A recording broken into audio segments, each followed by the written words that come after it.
The next presenter is Shanti Morell-Hart. Shanti is Associate Professor of Anthropology at McMaster University and the founding co-editor of the journal Archaeology of Food and Foodways.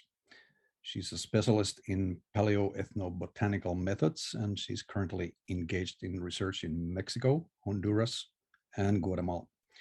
She's co-editor of the forthcoming book, Mesquite Pots to Mezcal, 4,000 Years of Oaxacan Cuisines, with Veronica Perez Rodriguez and Stacy King. When I first approached Shanti and asked if she'd like to give a talk at Playa, she sent me a list of potential topics. I looked at them and I really would have liked to have all of them presented at this conference. And I think we could have actually had a Shanti at the Playa this week with all her proposals, including the following themes, if you will. And I quote: historic period seed banks in the Mixteca Alta, overview of culinary roots and heritage in Oaxaca from archaic to present, Mesoamerican deep food in contemporary culinary landscape, last meals at Piedras Negras based on human tooth and artifact residue. Shanti's talk is titled Buried Foods, Underworld Foods, Deep Foods, Oaxacan Gastronomy in Historical Context. Please welcome Shanti Morell-Hart. Sorry, let me get this booted up here.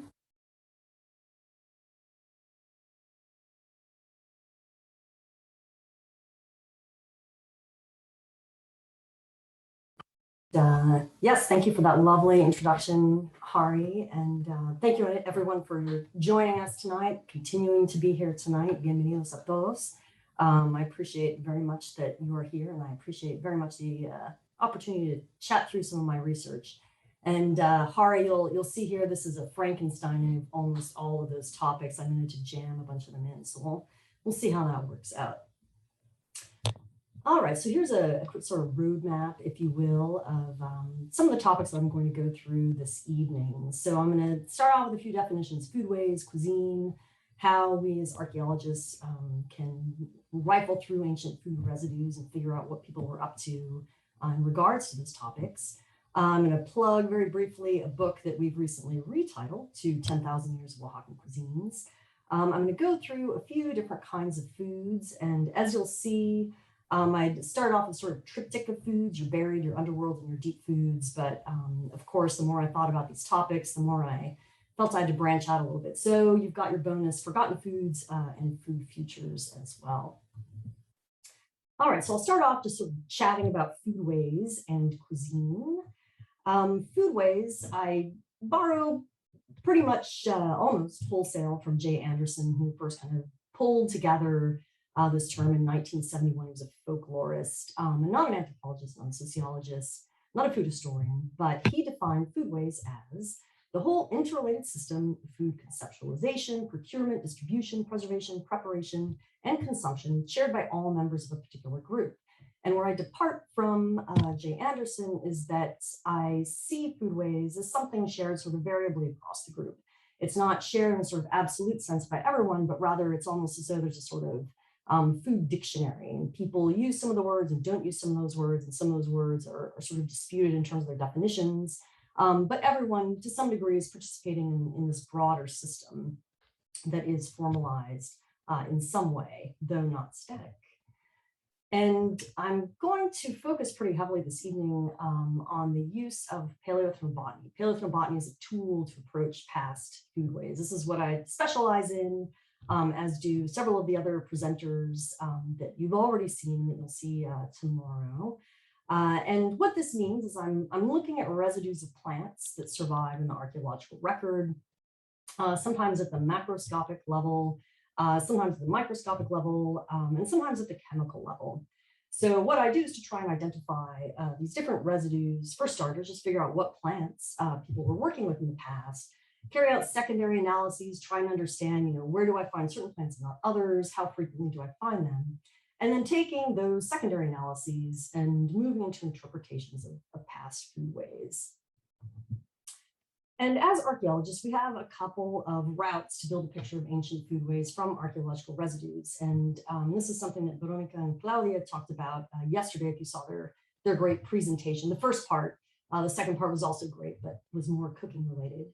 So we might carry out these sort of activities without ethnographic analogy, which almost none of us do. So we might look for certain timeless properties of foods. We might do research on the origins of particular foodstuffs. Where do we find the first ones?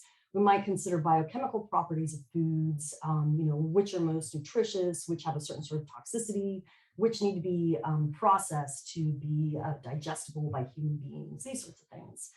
But many of us make use of ethnographic, ethnohistoric, epigraphic, and iconographic analogies. So we might carry out research that has to do with analogous practices.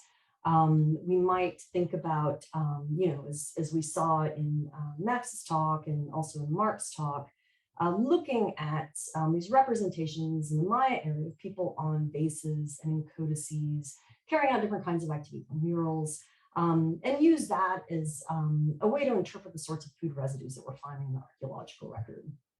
And then we can do these more sort of sophisticated analyses that work with relative measures. So if we can establish at least what are foodstuffs, we might look for relative increases in remains of certain foods over time. So relative increases in maize versus root crops, or maybe higher counts of food remains that we might see in a particular place. So particularly, under roofs of houses, perhaps hearths and the foodstuffs associated with them. So we've got these different sorts of routes to try and understand foodways in the deep past when we are not working with historical records, written documents, and even in cases sometimes where we are to fill out the picture and sometimes even contradict that picture a bit. All right, so I'm going to move into another sort of block of clauses, and my apologies. I came to realize that Zoom is kind of clunky with transitions. So I removed them all, which means I'm going to hit you with this block of clauses instead of sort of floating them in one by one as if they're coming from the ether. So what's cuisine? This is a definition that I worked up for one manuscript and have since ported into another manuscript. It's a working definition, and it's pretty long. I have a pretty expansive view of cuisine. And the way that I define it is, first, it's manifested in cultural preferences that are going to be, to a certain degree, independent of your basic nutritional maximization. So these aren't just survival foods. People aren't just sort of cramming power bars or flip bars in their faces without any sort of regard as to the flavor or how enjoyable it is to eat them. So that people are going to have certain sorts of cultural preferences as well as individual and sort of household preferences. And cuisine would also be something more formalized, though not necessarily static. So you'll have some temporal continuity, some formalization of, over time of which foods at a certain point in time come to be considered more sort of haute cuisine versus everyday cuisine, something along those lines. Cuisine is something that's also patterned, but not simply a checklist of attributes. So the idea here is that you will have certain aspects of foods and foodways that are going to be similar across space, though not necessarily identical. You'll have these different sort of manifestations of different kinds of foodstuffs. Cuisine is going to be shared, though sometimes unequally, and this is where I get back to that definition by Jay Anderson, where it's not this sort of, they don't hit you over the head with a set of cultural logics when you're born about which food is appropriate for what, but it's got a certain sort of dynamic aspect, though it's going to be shared in sometimes unequal ways.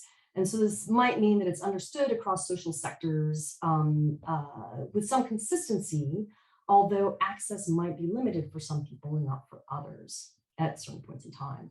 It's going to be highly elaborated in processing and serving. So the idea is that you're not going to have people sit down with a bag of carrots and that's cuisine, unless it plays out in some broader sort of performance. It's going to be comprised of both tangible ingredients and intangible symbolisms. And this is something that Harper Dunn was hearkening to a bit in her talk, and Max as well. So this idea that you are what you eat to a certain degree, you consider yourself sort of imbued with certain qualities of the food, certain qualities of cuisine, and you've got these ideas about cuisine that aren't just related to the kind of basic intrinsic properties of the foodstuffs themselves. And finally, it's something that's going to be incorporated into both the ceremonial as well as the everyday. This is something that Max was talking about a lot in his talk a moment ago. And so this will bring me to the plug, our book, Mesquite Pods to Mescal, 10,000 Years of Oaxacan Cuisines, with Veronica Perez Rodriguez and Stacy King. And we've got a number of great contributors. This is a manuscript that we've just submitted, and we hope to see it in press at some point soon. Of course, academic press being what it is, that might be 2 years from now. And so what I'm going to do today is basically draw from a couple of examples out of this book. And this is my own research, so I'm not over-revealing any of the work of any of our contributors, but in many cases, it's going to be co-authored. All right, so this will bring me quickly to discussion of this notion of the Columbian Exchange. And this is something that Hari was talking about yesterday. And in fact, Hari, I think we may have even used the same graphic, which is just fine. So the Columbian Exchange is almost always framed as this sort of temporally limited exchange of, not just foods, but also in this case, diseases. The idea being that you've got a pretty radical transformation to foodways in a fairly short amount of time. And the temporality of it, I can't argue with. But what I do argue with is the idea that that's all sort of in the past. It's actually still ongoing. We're still moving these foods around, and it's not just the Columbian Exchange. Obviously, it's a global exchange. So there have been a number of exchanges that have unfolded over history. And this one in particular, it's not done yet. We're still in the middle of it. And the evidence I would use to sort of point this out is, number one, the tomato. Many people are sort of familiar with the sort of apocryphal discussion that tomato is this food that made its way over to Europe, but people were reluctant to consume it in some parts of Europe because it was considered to be toxic. It's a member of the nightshade family, and the idea is that it's inappropriate to eat. It will, make you ill. But obviously makes its way out into cuisine, not just in Europe, but in a number of countries. And this is something that Hari spoke about a bit yesterday in his introduction. The other example I would point to is this fruit right here. I first knew it as a pitaya, and I came to love it in the northern Yucatan in Merida many years ago. But many folks recognize this now as the dragon fruit. It's something that's now being grown in Southeast Asia primarily and exported around the world. It's a beautiful fruit. It's got a pretty good flavor, an extraordinary one, but it's a good fruit. It has, though, been defined as a superfood. And of course, remarketed as dragon fruit, it lets you know just sort of what it can do for you. All right, so that's the Columbian Exchange. It's ongoing. These foods are still moving around, and they get taken into different locations in different ways. So let's go further back in time to the pre-Columbian Exchange, which itself was ongoing when what we think of as the Columbian Exchange was sort of initiated. So the pre-Columbian Exchange, we could point to a couple of different examples of how this unfolded. But the broad ideas with the Columbian Exchange is you've got the movement of foodstuffs, among other things, culinary techniques, even notions of food, what's edible, what's appropriate to eat, and sometimes entire landscapes into new areas. And this took place over thousands of years. As we argue in the book, Mesquite Pods to Mescal, it's something that's been unfolding for at least 10,000 years and perhaps longer.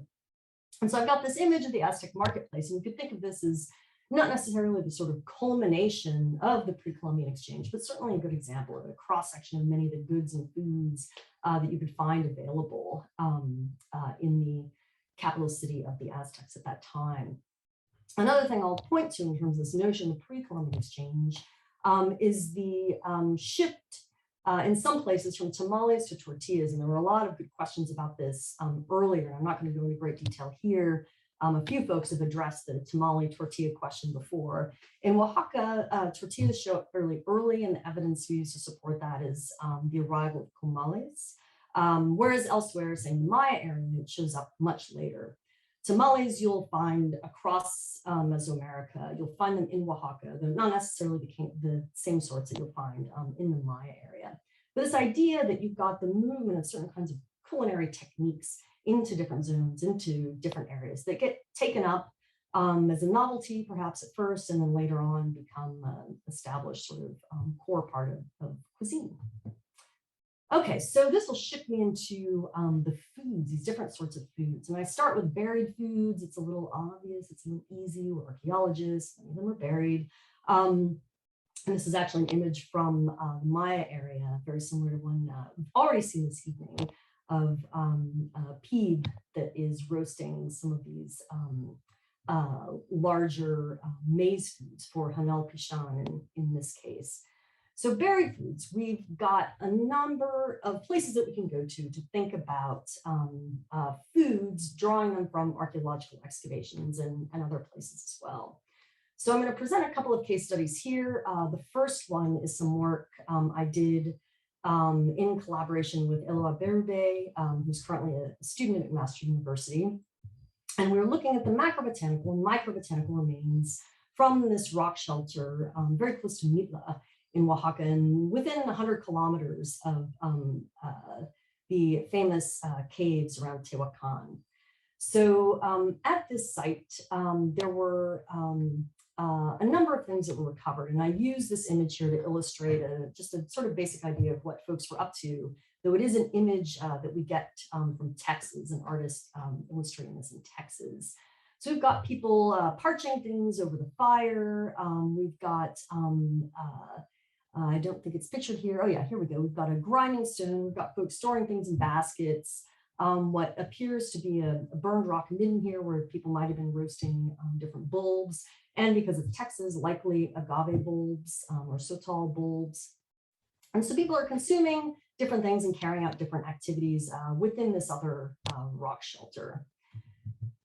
And certainly around Oaxaca and further north in Puebla, we've got a lot of great research, some of the sort of cornerstone research on the domestication of different plants in Mesoamerica, especially milpa crops, coming out of Gila Nakitz in a large project run by Kent Flannery.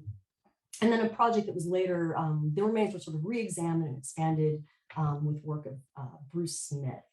And so this is where we first started to see the sort of shifts of different plants over time into forms that are more recognizable to us today as the ones we find in the grocery store.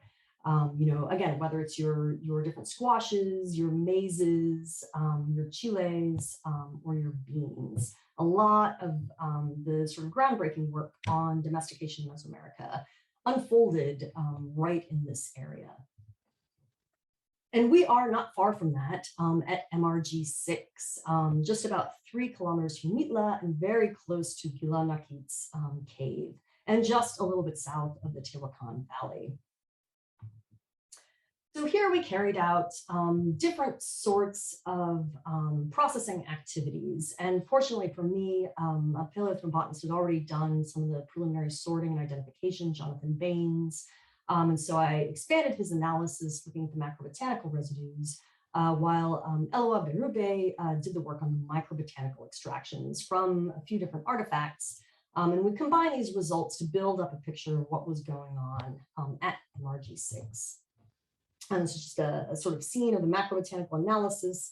If you're ever fortunate enough to work at the Inaquilapan laboratory just outside of Mexico City, then you'll know that you get to work in an old convent, and it's, you know, it's very atmospheric. I highly recommend it. These were some of the artifacts that were targeted from the microbotanical extractions. A few grinding stones, some bifaces. One is likely a scraper. And here are some of the botanical taxa that we recovered that were potentially consumed as food. So there are some things here that you would recognize if you went into the market in the contemporary marketplaces in Oaxaca. Various plants in the amaranth family, including plants that were formerly in the Quinopodiaceae family. So lots of amaranth, epazote, different cactus fruits, different squashes, as well as various bean plants, including some domesticated beans, some wild grasses, some buckwheats, purslane, a few plants in the Solanaceae, or the nightshade family, to which tomato belongs, as well as some hackberry fruits. So some things that might be recognizable to us, some that are less so. And in an article published in 2012, Sisumbo Villarreal and co-authors developed this idea of what their expectations were in Mesoamerica in terms of the archaic diet. And they were drawing from a number of studies across Mesoamerica. And this is what they came up with. So the expectations here are that you would see a lot of agave, you'd see hog plum, you'd have your squash, your maize, your beans, chan, chili peppers, some other fruits, including tomatillos and some of these solanum species. And what we find at MRG6 is this doesn't really hold true. We have a lot of the processing techniques that they describe here. Evidence of these: burned rock middens, grinding stones, these sorts of things. But we're missing some of the key ingredients, a few of the cultivars, as well as the hiptis, the chan. And so what this indicated to us was that we were looking not just at subsistence, but we were looking at cuisine, because these other foods were certainly known to the people at MRG6. These various techniques were all familiar. They were making use of just about every technique that other folks were using in this valley and just the north in the Tehuacan Valley. But they're not making use of maize. And this, we've got several occupation periods and there's just no maize there. We see the collection of different foods and the processing of them. So the idea here is people aren't just kind of hard scrabble, grabbing at whatever plants are right outside the rock shelter, but they're sort of planning the kinds of foods that they want and processing them in different ways. All right, so I'm going to present a second example here. So moving from the valleys up into the Mixteca Alta, and I'm going to present a case study of work that's still sort of ongoing with Stacy King. And I'm going to be a little bit coy about the location only because there's a certain sensitivity regarding issues of bioprospection around the community where this research unfolded, and they have concerns that they might attract undue attention to the site. So I'm not going to detail where it is. Suffice to say, it's in the Mixteca Alta. But it's also in a rock shelter, though from a much later point in time. And this rock shelter appears to have been built and used over a time period where folks in this valley were seeing, or in the valley below, we're seeing a lot of expansionist folks moving through on their way to the Isthmus of Tehuantepec. So there are incursions by the Aztecs. There are later incursions by the Spaniards as they're making their way up to the Isthmus.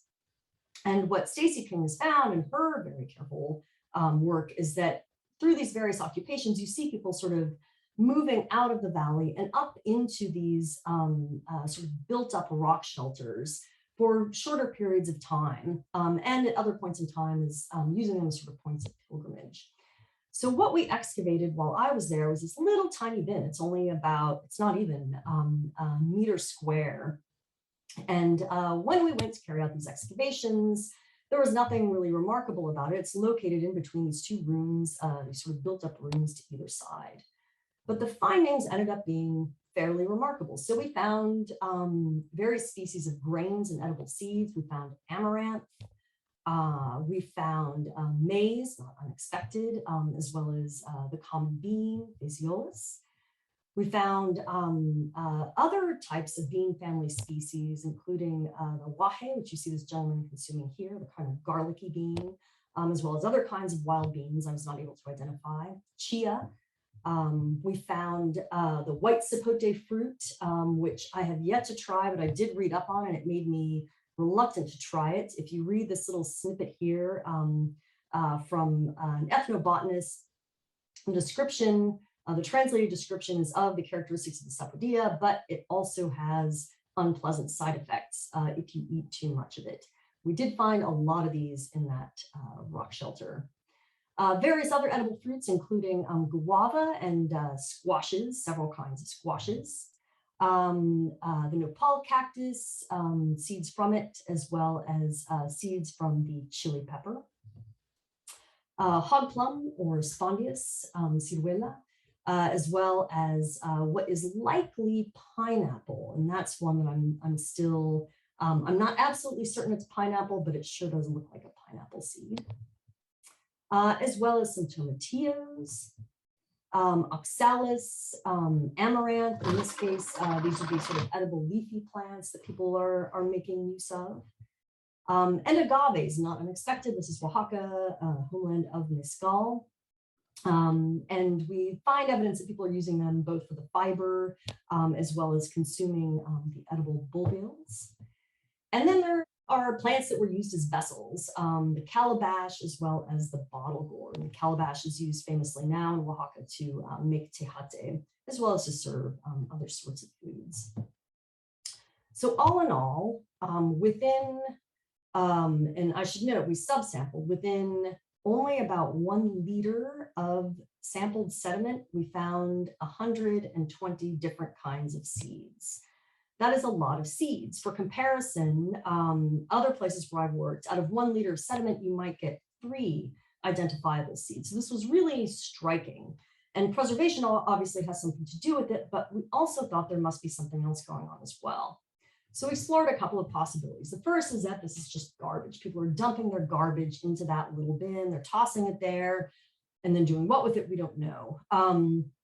And so, you know, if you think about garbage, it's fairly smelly, things rot, they're not great. And if you're in this little rock shelter and you're going to be sleeping in rooms that are just a couple of meters away, why on earth are you throwing your garbage into this little bin instead of dumping it off the cliff face? So we thought that probably was not the most plausible hypothesis.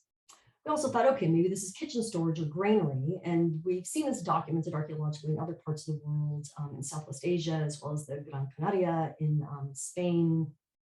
People documenting different kinds of storage bins used for particular kinds of plants. In this case, we had so many different kinds of plants that it didn't make sense as a granary, and many of them weren't even grains.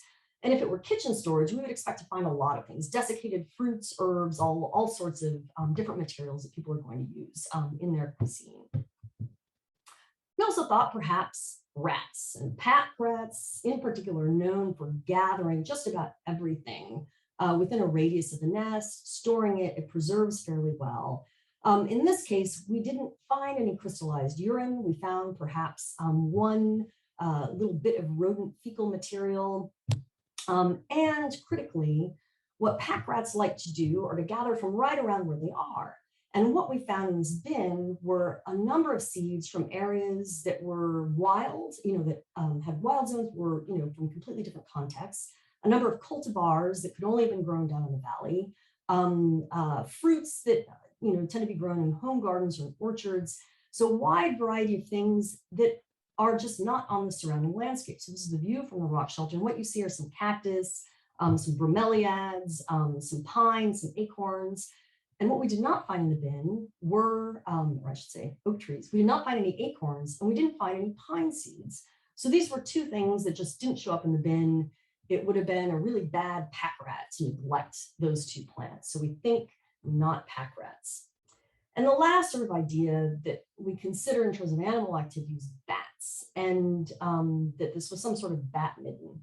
But nearby rock shelters have lots of remains from succulent fruits and almost no remains of grains, other kinds of seeds, the kinds of things that human beings like to eat apart from succulent fruits. So we ruled out a sort of strict bat midden. And we started to cast further afield and start to think about other human activities, and decided that perhaps our best analog is a contemporary one, the Svalbard Global Seed Vault.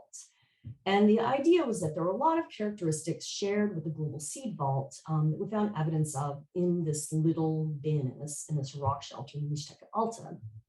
And so these characteristics, apologies again, it's a number of clauses just thrown at you. So all of the seeds were economic in some way. All of them were usable species. The vast number of them were economic species. And there was a certain aseasonality to the assemblage. This was a range of harvest periods represented. It wasn't just one sort of harvest time that they were sort of putting them there, you know, in terms of a granary. They're really diverse. There was a huge range of species, some of them fairly uncommon. Some of them I couldn't even identify.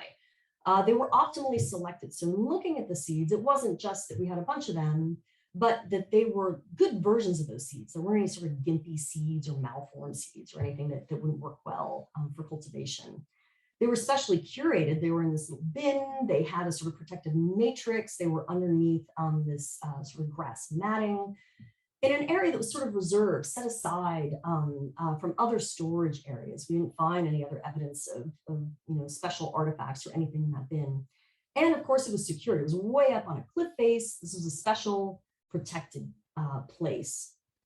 And so our idea here was not just that people were storing up seeds in times of plenty for a day when they might have to replant their crops, replant their favorite plants. So the idea was not that they were just saving subsistence. They weren't just preserving calories, not just maize, beans, and squash, but really trying to preserve this extended spectrum that represented their cuisine, all of these different flavors. And again, not just calories. All right, so this will bring me to Underworld foods. And many of you are probably familiar with the examples of assemblages from, say, Montalban. Here are a few images of those. Different sorts of vessels that have been recovered there. And here's where I will also plug, again, the work of Eloa Berube, who is doing his thesis research at the site of Montalban, looking at residues from some of these vessels. And we published recently with Guy Hepp on some of the findings from another coastal site, a formative period site, La Consentida. And here we found a couple of things. Eloa carried out all the microbotanical research, and so you see him working away here, carefully excavating this little oita that was recovered from a burial, this burial here. And what Eloa found were a number of maize leaf phytoliths in this vessel, perhaps indicating maize leaf wrappings for different foods, perhaps tamales. That's a fairly small vessel. And there was another interesting finding of these greater bowls, and Guy Hepp, who directed the excavations, found a couple of these in burials with children between the ages of 2 and 4, vessels that were placed in there almost entirely whole. They'd been damaged. They were placed in with these child burials. And what Eloa found was that these were, there were maize phytoliths, bean phytoliths, some unknown and damaged starch grains, maize and bean starch grains, some other unknown starch grains. And this, in combined with some of the other evidence, led us to consider whether these were foods, these were ceramic vessels used to process foods for children going through the weaning age. So they're ground up a bit to make them a little bit more digestible. And finally, the bit of work that I did with the study was the analysis of the macrobotanical remains. There weren't very many of those. But one that was very interesting was the seed that was placed under a burial, another burial, not a child burial, that identified as wapinol seed, sometimes called the stinking toe sort of plant or bean. And the wapinol, you crack it open, it's got this large pod, and inside you've got a number of seeds that have this coating on them. And if you've ever had an inga fruit, or it's called, I think, the cotton candy bean, something like that, you might have tried one of these. Fewer people have tried the wapinol. It has a very strong flavor. It's described as sort of cheesy or almost like eating yeast, like brewer's yeast. And so if you chew on that and kind of suck off all the excess, then you end up with something that looks like this. And we found a charred version of this, or Guy Hepp found a charred version of this underneath a child burial, or underneath a burial. And so we still haven't really decided what it signifies, what's going on there. Did it have some sort of medicinal role? Was the resin used as an incense? Was this just a seed from a special shade tree? Was this just a favored food of the buried individual? We don't know, but its placement there was deliberate and therefore in some ways significant. This will bring me to forgotten foods. And I'll return here to this idea of this posited archaic food system from Mesoamerica. And so if we think about some of the foods that are posited from these very earliest times, as we shift into the contemporary era, we'll see a number of ingredients as well as culinary equipment and practices that are still in use today. This isn't to say that these are sort of timeless or static traditions, but rather that people are actively upkeeping these traditions or hanging on to these foods for different reasons. And so one thing that we find from the Archaic period that still persists today are these guajes, these sort of garlicky beans people eat, different kinds of cactus tunas, cactus fruits, lots of different squashes, amaranth, epazote, and of course, maize and beans, as well as, the cooking of foods over open hearths and the use of grinding stones. Now here's what's out. We no longer eating so many acorns, hackberry, wild grasses, fairly rare, and we're not making a whole lot of use of chert scrapers and projectile points in collecting, hunting, and processing our food. So we do see this transformation over time, forgotten foods. In contemporary Oaxacan cuisine, the contemporary Oaxacan foodscape really is this sort of combination of the old and the new. And you have constant innovation going on. And this is something that Harper had alluded to. And I'm guessing Chelsea Fisher is also going to allude to in the talk after this one. So this notion that you have certain kinds of ingredients that might persist over time, but they may not be used in the same way, cooked the same way, thought of in the same way. Even today, if you go into a market, as someone who's obviously not Oaxacan like myself, and you walk in, there might be a woman at the door of the market selling a big bag of chapulines enchilados, like fried and chilied grasshoppers. And the way that they would be marketed to people coming in who are obviously tourists is very different from the ways that they're marketed to local folks. And so she might call out just, what they are, how delicious they are, but for tourists and the touristic palate, the marketing works a little bit differently. The idea is that this is some sort of exotica. This is something crazy, new, novel, interesting, strange that you'd want to try for yourself and tell your friends back home. And I can attest that these are actually fairly tasty, having now tried a number of different insects as someone who did not grow up eating them. All right, so this can bring us to thinking about culinary dynamics over time. So to what extent will we see Oaxacan cuisine continuing to transform? How will it continue to be translated for other palates? And these are just a few examples that I scraped up over the past year. This from online, so Oaxaca bowl, only the black beans would be recognizable, probably in the Mexican or the Oaxacan culinary scene today. The Oaxaca bowl, very far from it, and this idea that ancient Zapotecs were producing mezcal, perhaps not so closely tied to what we're finding archaeologically. All right, so this will bring me to deep foods, and this was a section I'd originally had a bit longer, but I know that Harper and Tracy were going to be discussing this, and Chelsea Fisher as well as at least one speaker tomorrow. So the idea here is that we can think about some of these deeply rooted culinary elements as being deep food. And I'm drawing here from the definition by Devin Pena, who wrote in 2012 about how to restore heritage cuisines and indigenous agro-ecosystems. The idea is it's somewhat related to terroir, it's somewhat related to food justice. It encompasses a wide number of themes, including treaty rights, claims over traditional hunting and fishing grounds, a broader sense of place.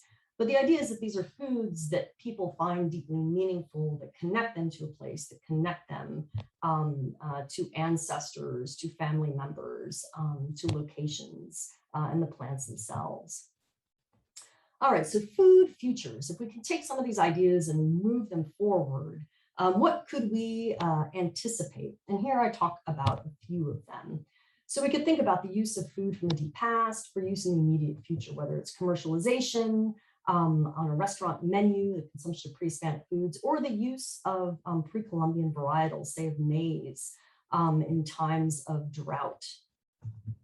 We could also talk about decolonizing diets for mental and physical health. And this is coming a lot out of the literature in a lot of the folks in the Americas and Oceania, but these are ideas that have been applied elsewhere as well. The idea that you can decolonize your diet by paying attention to some of these deep foods. Revitalizing foodways for ancestral heritage, and uncovering neglected histories, thinking about traditional knowledge and how to preserve it, and ties between different kinds of foods and food activities and the sacred. And then renewing foodways for sustainability and reviewing foodways for cautionary tales. The idea here is that you might want to retain certain foods, renew, upkeep certain foods and foodways because they have a more sort of they're more sustainable in the ways that you can keep them and manage them and grow them. Whereas other foods might provide cautionary tales, notions of monocropping, relying really heavily on a single crop when you have shifts in the environment, et cetera. And then for posterity, and sometimes this is done in a way where the understanding is it's objectively good to keep foods, to keep biodiversity, to hold on to practices, to put them in a museum in certain ways. And so certainly with the inscription of traditional Mexican cuisine into the UNESCO Register of Intangible Cultural Heritage, we have a formalization of this process, the idea that there is a certain set of foodways to be preserved for a number of different reasons. And then cross-cultural understandings of potential foods. The idea is that certain foods might be applicable in other contexts or used in certain ways, especially in this era of climate change, where we may have to turn toward different crops at the large scale. All right, to sort of wrap up here, there's this idea of the pre-Columbian Exchange, the Columbian Exchange, and the modern Oaxacan foodscape. And so as we argue in this upcoming book, maybe a few years from now, we have 10,000 years and counting of certain foodstuffs, food tradition, foodways, but 10,000 years of food dynamics. There have been ongoing exchanges. We have people moving foods across the landscape, trading with each other, gifting live plants, gifting seeds, transporting, in the case of the Caribbean, even entire landscapes to recreate their homelands.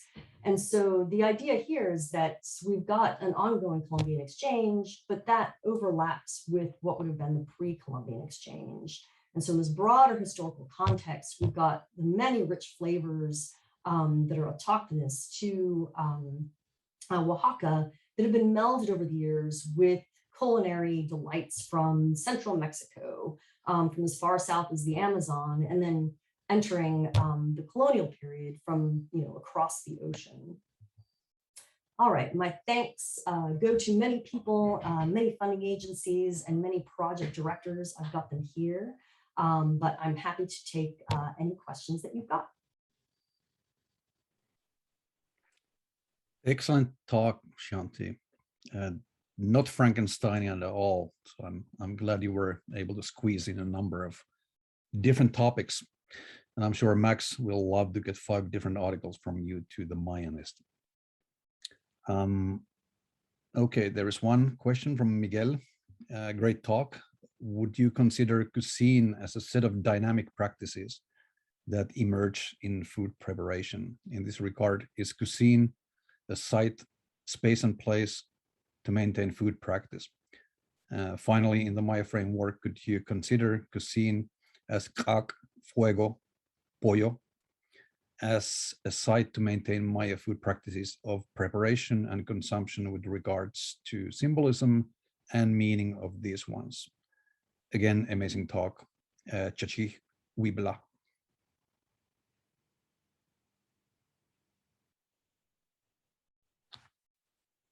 You're muted, Shanti.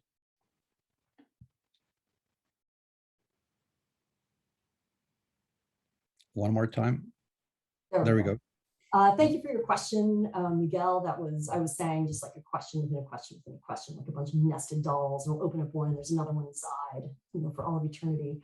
I would consider cuisine to be partially formulated by a set of dynamic practices that emerge dynamically in the sort of context of local particulars, availability of food, historical processes, trade, economy. I mean, there are a number of factors that go into the creation of cuisine, and the creation of cuisine is ongoing. So definitely dynamic, and definitely, you can't have cuisine without the practice of cuisine. It's something that has to unfold. Oh, I lost the question. Let me see here.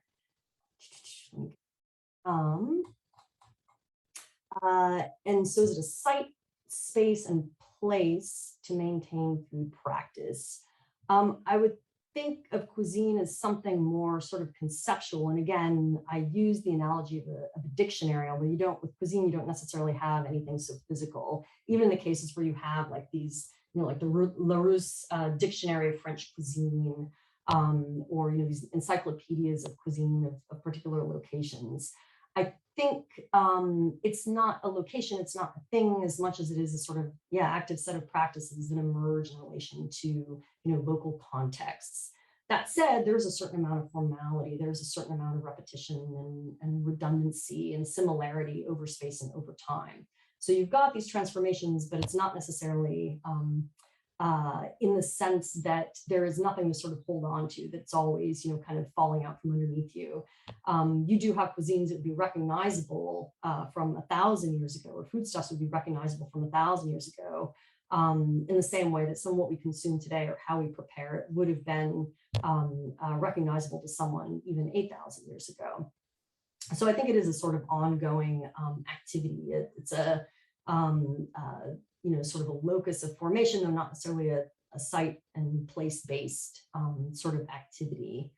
Let's see. In the Maya framework, cuisine as a site to maintain Maya food practices of preparation and consumption with regards to symbolism and meaning. If I'm interpreting your question correctly, the idea here is that it's not just the stuff, it's not just the practices, it's the meaning as well. And some other work that I didn't talk about today, I think a lot about the idea of food as sign, and I'm not the first one to do this by any means. There are lots of great pieces out there by, say, Mary Weismantel and others that are thinking about how foods and cuisines can become symbols, can become icons, can become indices of other sorts of things. And so I think that for Maya food practices, another area where I work, yes, absolutely. You could consider the sort of dynamics of these things over time. You have the movement of, say, a particular foodstuff, but perhaps it starts off as just something you ferment to produce alcohol, whereas elsewhere it's becoming a staple grain. So you can have different meanings of things, different practices surrounding things, and they don't move always in sort of lockstep across the landscape. And I think this gets forgotten in the Americas, especially when we think about the three sisters or the three milpa crops, the maize, beans, and squash. The idea that they moved at the same time across the landscape and everyone saw them as the same thing, saw them immediately as important and something to be adopted and grown as sort of staple crops. And it just didn't work out that way, as we see archaeobotanically. I may or may not have answered your questions. If I did not, please ask them again. I'll take the opportunity to comment and question. It's interesting your notion on how insects are sold to tourists in Oaxaca. This is very similar to how they're sold. My apologies. For some reason, I cannot actually hear you. Can you hear me now? Yeah, good. Yeah, your notion on how insects are sold to tourists in Oaxaca is interestingly similar to how they are sold to tourists in, for example, Southeast Asia, like in Cambodia and Laos. And I think this is universal. All kinds of quote unquote odd food is sold to tourists all over the world. So that's interesting. Question, have you touched the issue of monoculture and the loss of diversity and spread of, for example, transgenes in Mesoamerica, and what we could learn from the past? As we all know, NAFTA opened the trade between Canada, Mexico, and the States in 1994. And for example, we have US-based maize in Mexican farms that is presently threatening the gene bank and causing a lot of loss of native varieties. To my understanding, at least, this problem is primarily with the so-called industrialized and large-scale agriculture. And while, for example, smallholder farmers they plant mostly native varieties and also share seeds among themselves and develop a rich variety of maize.